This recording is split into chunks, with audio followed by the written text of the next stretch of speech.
It has occurred to me that I've never shown you guys what I actually do with the totes of creep feed. You know, the totes of corn I put in the shop. So I'm going to show you guys what exactly it is that I do with those totes. First thing we got to do is fire this bad boy up. I haven't fired it up since I had the International in the shop. So we're just going to give it a good bit of pumpage. Remember, this truck does not have a choke. Ah, that's a trooper.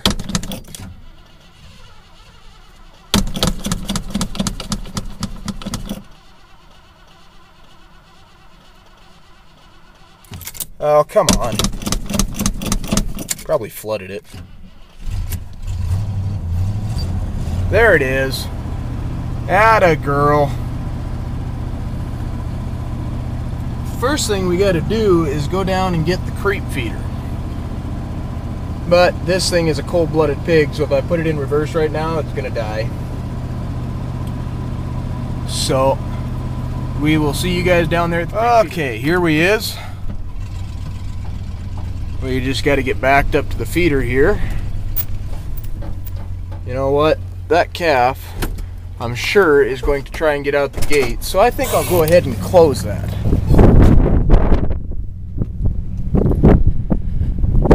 Okay.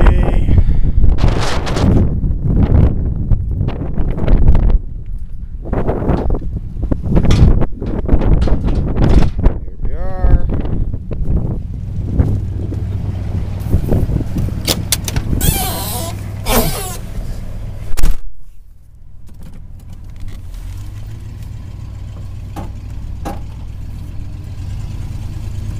Get backed up here. And I think before we pull this thing back in, I think I'm actually going to scrape in this pin. I don't really like the situation there. But for now, let's just get backed up to here and get hooked up.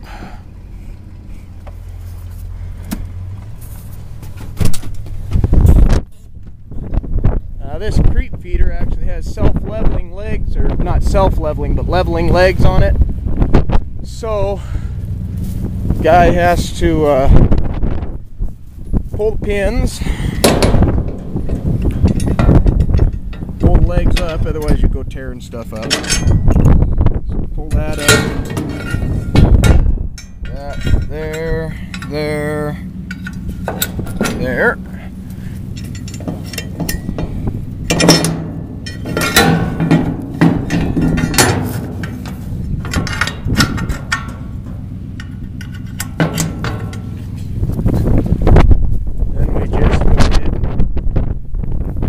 This end up, get it off the legs. Actually, we got to get it high enough to get it hooked up to the pickup, but okay, so you can see that we're in the tractor here, the 4230. We got the creep feeder parked over there. We got the lid open, and we got the tote that I got last night with the 01 Power Stroke. So fairly warm out today. We're going to see if this thing will fire up without ether. But I'd be really surprised.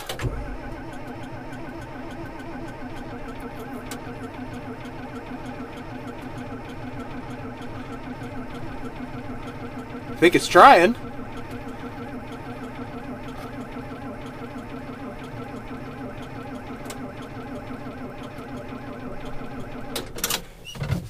Now, for all of you people that say I shouldn't use ether on this, there's two camps, actually. There's the people that say, oh, you shouldn't use ether. Then there's the people that say, oh, you shouldn't crank for so long.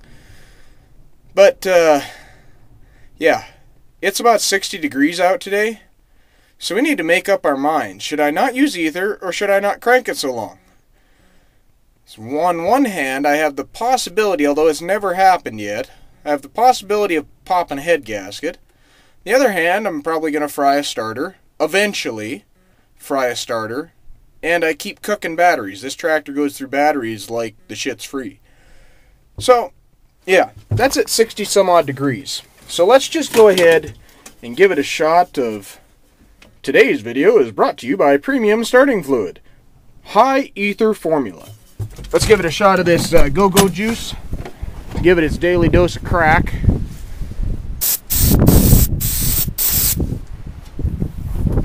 we can decide. I'll let you guys be the judge.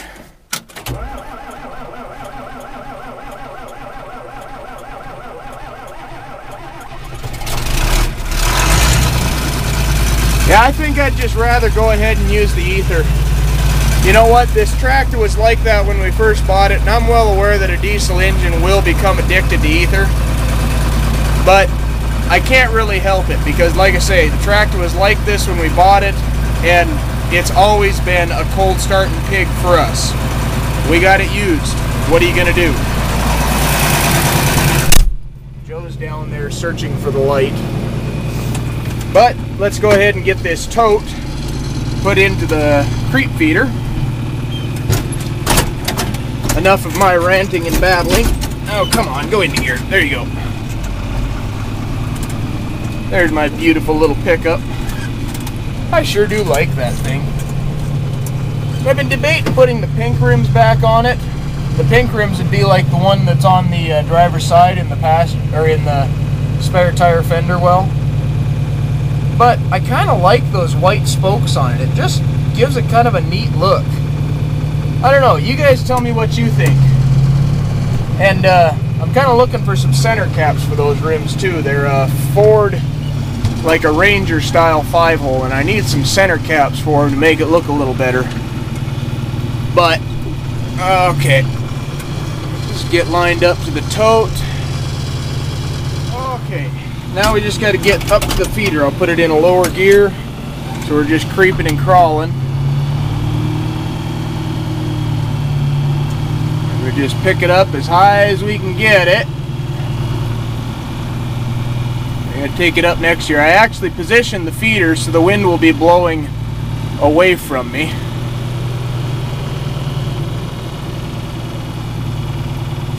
Okay, we get it real close here. There we go.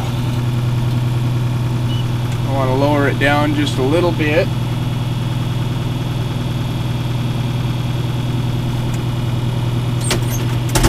There we are. Now we'll get up there and get it untied. Okay, on the bottoms of these, there's a string, usually tied in a slip knot, which most of the time you can't get undone to save your soul. Not a very good slip knot. So I may need 2 hands for this. In fact, I think I'm going to use 2 hands, so I'm going to put you down for a second here. So you get that bottom piece untied, then there's another drawstring here, and then it's just as simple as undoing that drawstring, like so. Boy, the knots on these things are just terrible today. Usually they come off pretty easy. Okay, simple as that. And yes, I oftentimes do worry that if something were to go wrong, that this whole damn thing would come crashing down on me and I would probably be severely injured. But it hasn't happened yet, so I guess.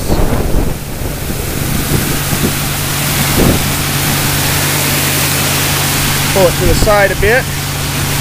Get it all drained out.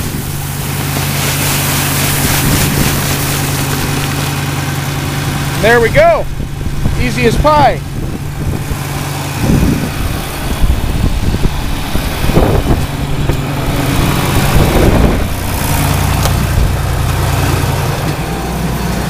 And that, my friends, is what we do with the creep feed totes. Now, we just got to get the tractor parked back where it belongs. Get that tote off before it flies away like a kite.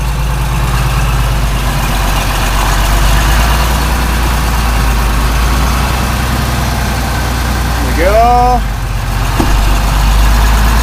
And we're done.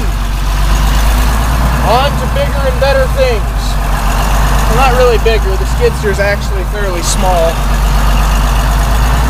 Ha ha ha ha ha. Oh, I'm so funny.